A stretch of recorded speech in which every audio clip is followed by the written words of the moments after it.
एक तर काय झालं, आज सकाळमध्ये एक फोन आला. 7:15ला 10:00ला फोन आला. म्हटलं एवढ्या लवकर कसा फोन आला? काय झालं?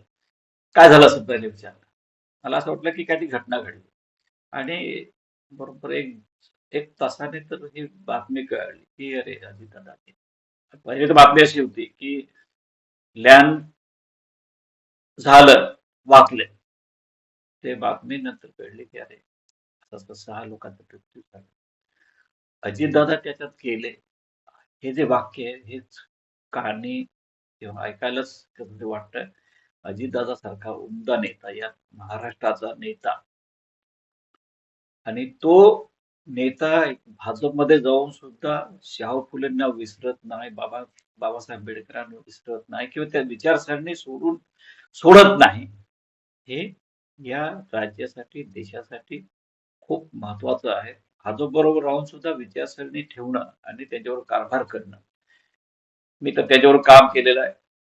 त्यांची कामाची पद्धत, माझा वाढदिवस असेल, काय असेल, कुठलंही काही घटना असेल, तर सकाळी 6:30-7लाच फोन, दादांच्या बरोबर काम करणं, सकाळमध्ये काम करणं, सकाळमध्ये या प्रकारची भावना. आणि नेमकं मला आज त्या फोनवरनं वाटलं की काहीतरी वाईट घटना घडलेली आहे आणि ती घटना आज घडली. त्याला निसर्ग काहीतरी कुठेतरी आपल्याला हे सांगतोय की काय असं वाटलं मला. पण निश्चितपणे अजितदादासारखा माणूस या राज्याला एक देण होती, ती देण गेली. आणि ह्या राज्यामध्ये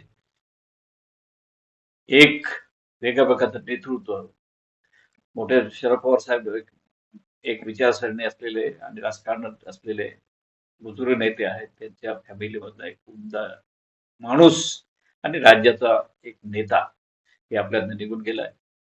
त्यांना माझ्या वतीने, आपल्या आदिवासी भागाच्या वतीने, आपल्या जिल्ह्याच्या वतीने आणि आपण निश्चितपणे आदिवासी एका परिवार आहे सगळे राज्यातले, त्यांच्या वतीने मी त्यांना श्रद्धांजली अर्पण करतो.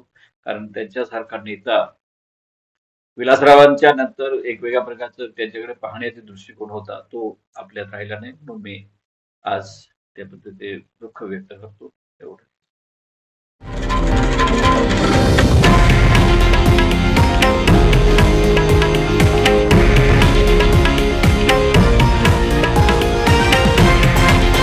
हे आहे देशातील नंबर 1 न्यूज नेटवर्क आणि आपण पाहत आहात TV9 मराठी, एकमेव.